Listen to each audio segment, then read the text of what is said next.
Good morning and welcome to A View from the Top, brought to you by the Rush Sports Medicine Team. I'm your host, Christopher Haralson, and every Wednesday morning here at 9 a.m. on Super Talk Meridian 103.3 FM, we take a look around the world at Meridian Community College athletics.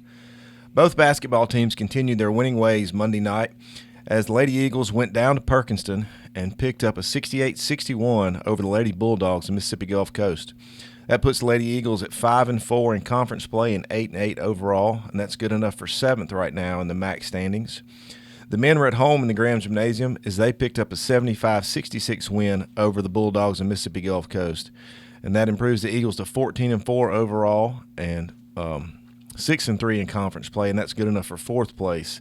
Both teams have got 5 regular season games left to go, and so they're both still in the hunt for the state championship, honestly, for first place in the MAC. The Eagles have got some couple of key games coming up, including Thursday night as they host the Northwest Rangers. No, as they travel to Senatobia, to play the Northwest Rangers. They played Northwest in a non-conference match back in the first semester, which they won a close one there at the end of the game. But hopefully the Eagles can go up there and pick that win up over Northwest and continue their hunt for the state championship. Only a couple of games out of first place.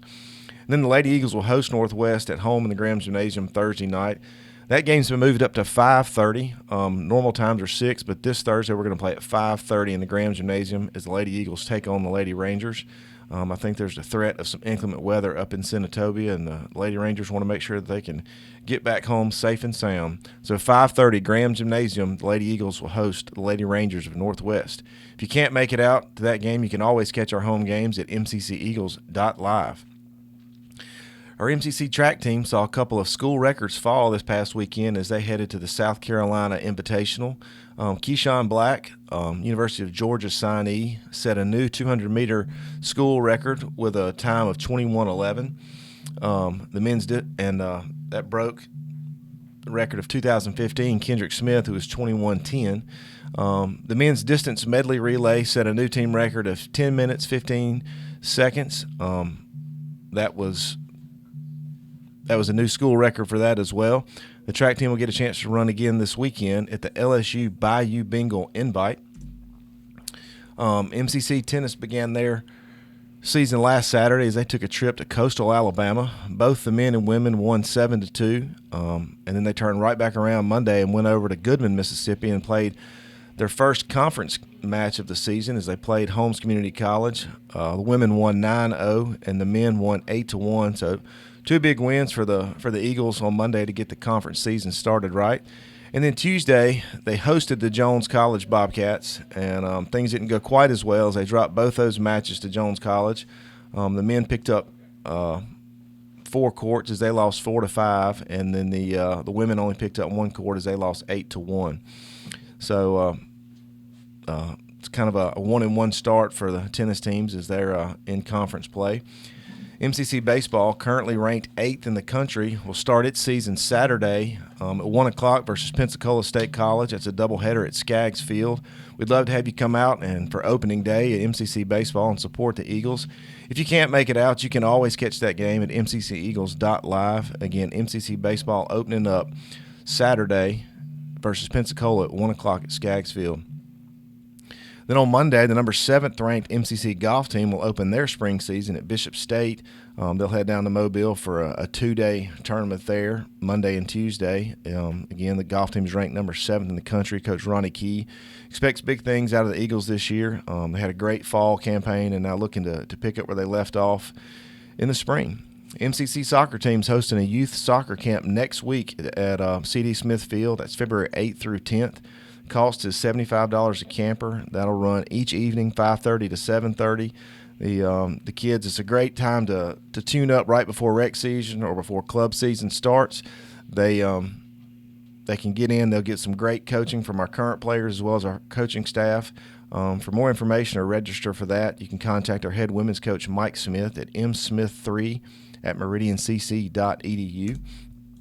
And then while baseball's opening up at home, our softball team will head down to Pensacola for a tournament there, and they'll open up Friday as they'll play schools like Bryant and Stratton, Coastal Alabama South, as well as the host team, Pensacola State College. Again, that's in Pensacola, both Friday and Saturday, February 4th and 5th. And after the break, we'll talk with our head softball coach, Faith Robinson, and just get a preview of the season and the things she expects from the team this year and kind of a rundown on the schedule. So we'll take a quick break. You're listening to A View from the Top, brought to you by the Rush Sports Medicine Team here on Super Talk Meridian 103.3 FM.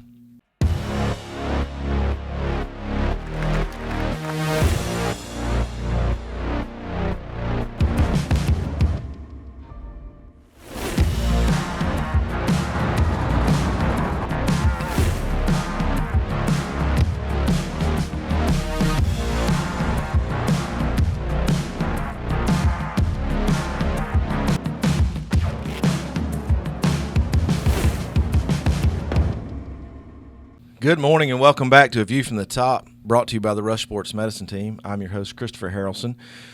Just in time to catch our 9:14 guests, we got head softball coach Faith Robinson, who came running in from the rain to join us today. Good morning, Coach. How are you? Good morning. I'm good. How are you? I'm good. I'm glad to have you here. I'm glad you made it. I know this weather makes travel a little bit difficult, but glad you could get in here for us. Did you realize that, and I'm sure you did, it didn't occur to me that we're starting your 10th season as head coach here at the helm of the Eagles this year? Yes, Is that sir, right? I did. Well, congratulations on your anniversary. Thank you. I didn't, time flies, I guess, when you're having fun. I mean, it seems like just the other day that you came on board, and then when I got to looking back and I saw when you started and how long you've been here, and it's been 10 years, and that, I guess it's a good thing that it doesn't seem like 10 years because we've enjoyed having you, and it's been a great run and a great experience. And so, like I said, congratulations on your 10-year season.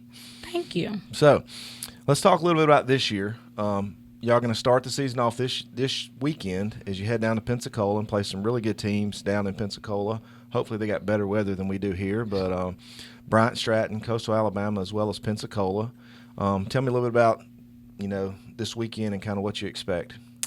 Of course, I always kind of start the girls off as tough as possible just because we're in such a tough conference. So they know what they're up against. Pensacola is a great team. We played them last year at their place, and they gave us a good run for our money. So we decided to go back just to get the competition started. Bryant, Stratton, we don't take anything away from them. Neither Coastal. Coastal is very strong. I know the coach there personally, and I know what kind of program she runs. So we're excited to get started with tough competition to get ready for season. Right, and I guess the non-conference portion of our season is basically 3 big tournaments. So we'll start out at Pensacola, and then we'll come back for kind of not a tournament, but a home-and-home with Bishop State. They'll come here on Tuesday, and then we'll head down there for 2 more games. And then we're right back to another tournament as we host our annual Rush Invitational, where we've got several teams coming in. And then I want you to talk about that in a second. But right after we get out of the Rush tournament, we head over to Quarry Park over around the Jackson area in the Hines Invitational and play some more really good teams. And then that's it. And then we jump into conference play. Before we get into conference play, talk to me about our Rush Invitational and who you've got coming in, as well as the matchups we'll see when we go over for the Hines Invitational. Due to everybody trying to do a tournament at the same time, our Rush Invitational is not nearly as large as it used to be. Hopefully, we get it back up there in numbers. But we do have teams coming in from Illinois and West Virginia. So we'll see teams out of several states as well as Mississippi. We don't like to play our conference, of course, early. But this year we are playing Scuba at our tournament just to give us a look at what they have with them and East Central being our rivals because they're so close. So the Rush Invitational just gives us another chance to play ranked teams right out of the gate.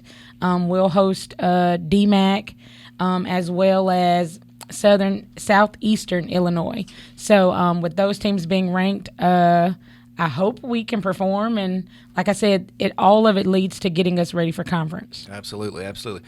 I know a lot of those teams up north love to come down and play, schools in Mississippi. Yes. We see the same thing in softball as well as in baseball where, for them up there, they may not have even been on the field yet because of the snow and the ice and things like that. So I know they enjoy coming down. Every year when they're down here for this tournament, they always, remark about what a good tournament is, and they enjoy coming back. And so we're glad to have those, because it gets old playing the same, 12 or 13 schools in the state of Mississippi that we have to play all the time. So it's good to see some competition further away. It's players that we didn't recruit because they're so far away, and it's good to get some competition that's different than what we're used to. And so I know that's always a good tournament for us. Yeah. Well, when we get done with the Hines Invitational, we roll right into conference play right before we start spring break. We head up to Mississippi Delta to play the Trojans, and then we're right back home, Mississippi Gulf Coast. So kind of walk me through the conference. Like you said, it's a murderer's row in the Mississippi League. There's some really good teams that compete not only on the state level but on a national level, and so we've definitely got our work cut out for us. And just kind of, how do you see the conference portion of the season shaking out? Being that this is my 10th, things have definitely shifted since I started here. Back when I started, of course, we were still north-south, and you had 4 to 8 really strong teams, and then 8 teams that were just at the bottom, and right. They just never made it to postseason. Well, now, due to coaching changes, upgrades to facilities and all of that, it's very spread out. So it's not just a one-man's game anymore. So technically, I think all 15 teams have a shot any day of the week. Right. We are returning 10 sophomores that were here last year, and then we picked up 2 transfers. That should help us out a lot in the bullpen. So with our returning sophomores, I think we really do have a shot at postseason. It's going to be tough for people to pitch around our lineup. I think that's where we're going to be the strongest.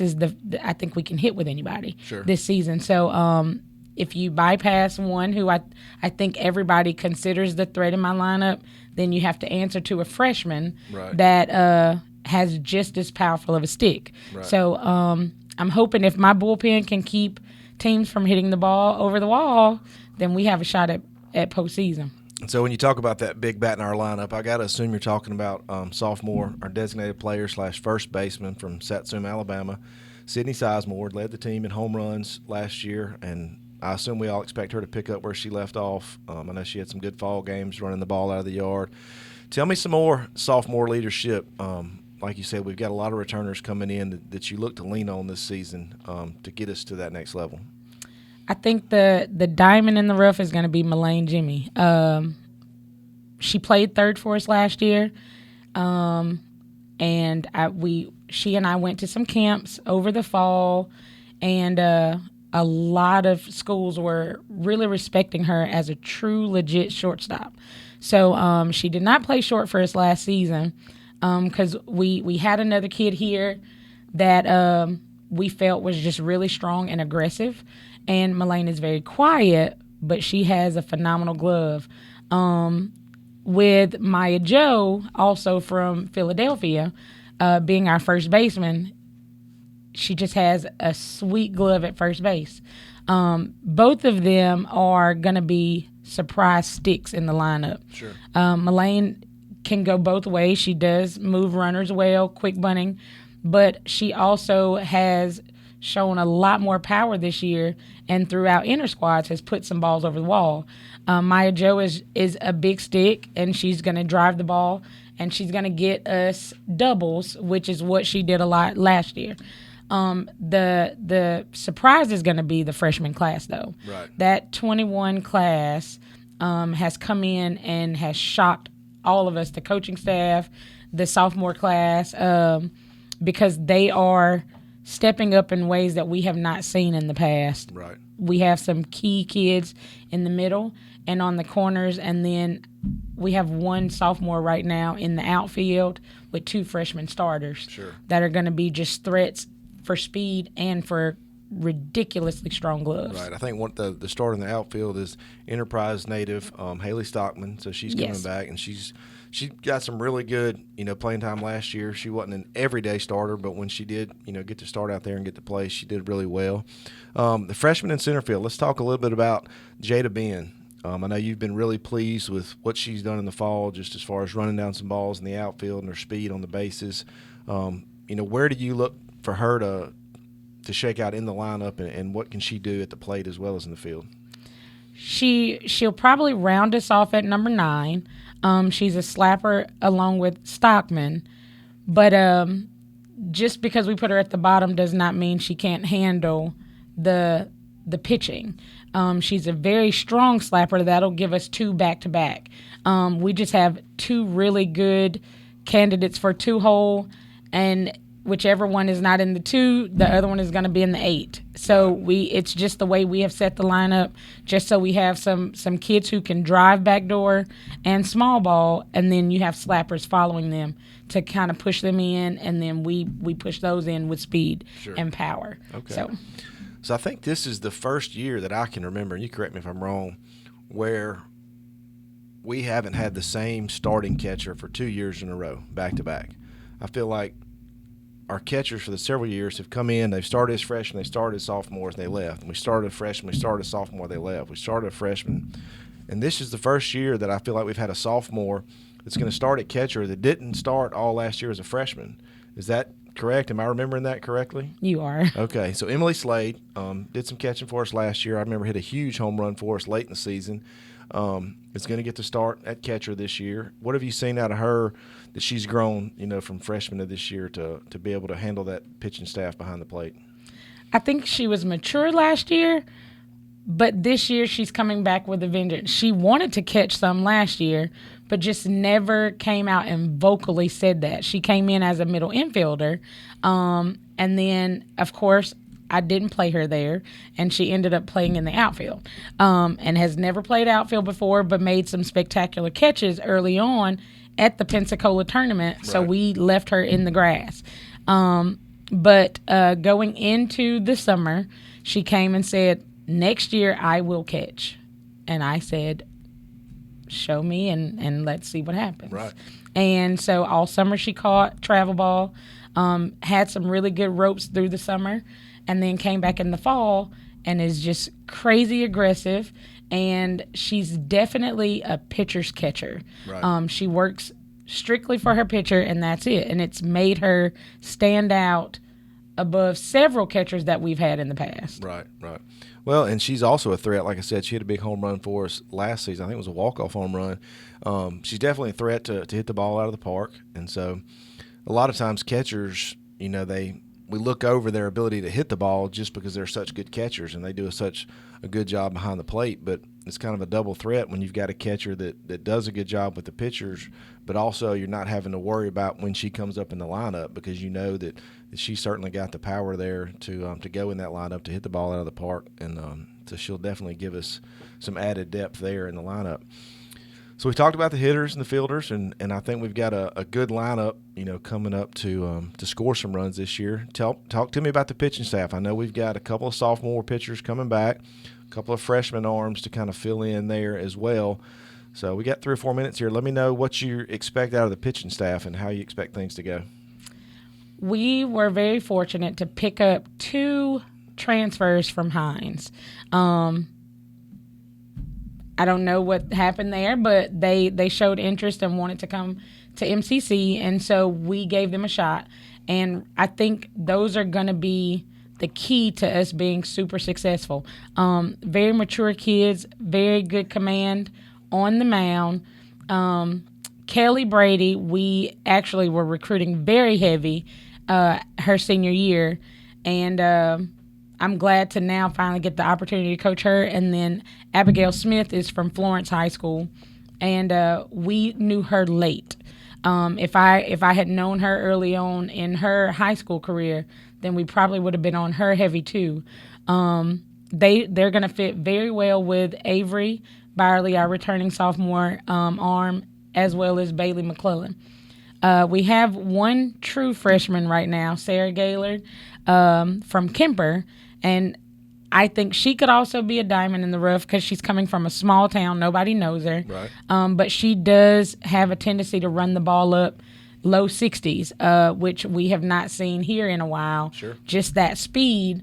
And then we have a couple injuries and some throwers that, if need be, they can help us out as well. Right. Coming from the coast and from Louisiana. Well, I feel like that's as deep a pitching staff as we've had in the last several years. I always Definitely. feel like, hey, we got 5 or 6 pitchers in the fall, and then due to injury or transfers or whatever, we get to the spring like, well, we got 2, and we're going to run these 2 out there, Yes. every day. So it's good to know that we've got some depth.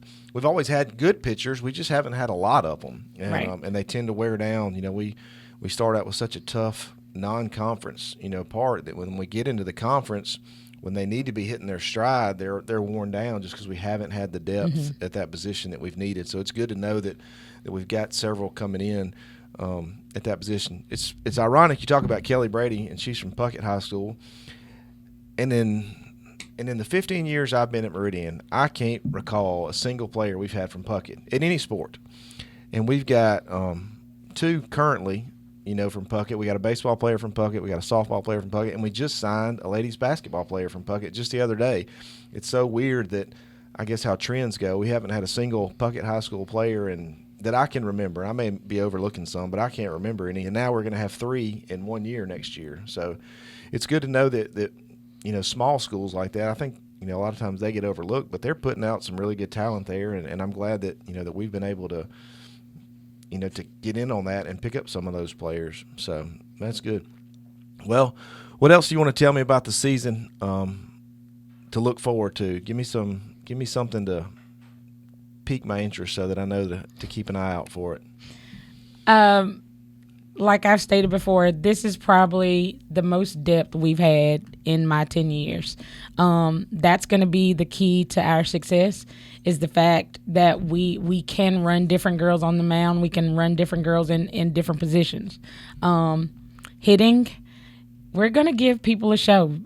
So you definitely don't want to miss the offensive threat that we pose to all the teams that come here to Tommy McDonald Field.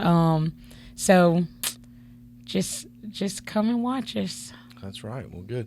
Well, Coach Robinson, I want to thank you for venturing out in this not great weather to join us here at Super Talk Meridian this morning. We're going to take a quick break. You're listening to A View from the Top, brought to you by the Rush Sports Medicine Team. Meridian Community College. For more than 75 years, we've helped students soar. Establishing the first tuition guarantee program in Mississippi, we put our students first, while creating pathways into the workforce and offering a seamless transition to a 4-year degree. Now is the time to find your purpose and register today, because those who move forward never get left behind. MCC, find your wings. Good morning and welcome back to A View from the Top, brought to you by the Rush Sports Medicine Team. I'm your host, Christopher Haralson, and we want to thank our head softball coach, Faith Robinson, for joining us here today. I want to remind everybody that basketball will be back in the Graham Gymnasium. The Lady Eagles will host the Lady Rangers of Northwest Mississippi Community College. That's a 5:30 tip-off in the Graham Gymnasium. We want to encourage everyone to come out and support the Lady Eagles.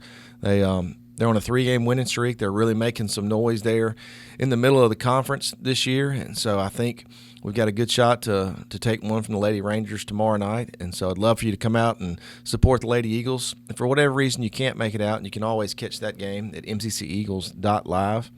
Saturday, 1 o'clock at Skaggs Field, opening day for MCC baseball. The baseball team is ranked 8th this season. They're returning 9 out of 10 starters, and Coach Dylan Suddeth is looking for a lot of big things from his Eagles this year. They'll host Pensacola State College at Skaggs Field at 1 o'clock. Come on out and support the Eagles.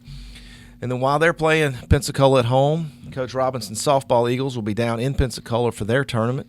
They'll play Bryant Stratton, Coastal Alabama, as well as Pensacola to get the season started before they come back home Tuesday and host Bishop State. I know Coach Robinson's excited to get started and get down there in some Florida sun, a little better weather than we've got going on here in Meridian. And so, again, the Lady Eagles will start things off Friday in Pensacola. Track team will head down to Baton Rouge, Louisiana, as they'll run in the LSU Bayou Bengal Invitational this weekend. Coach Chip Gaden's squad is they're burning it up. They set 2 records last week and a lot of qualifiers. For all things MCC Athletics, be sure to like us on Facebook, follow us on Twitter, and subscribe to us on YouTube. I'm your host, Christopher Haralson, and you're listening to A View from the Top, brought to you by the Rush Sports Medicine Team.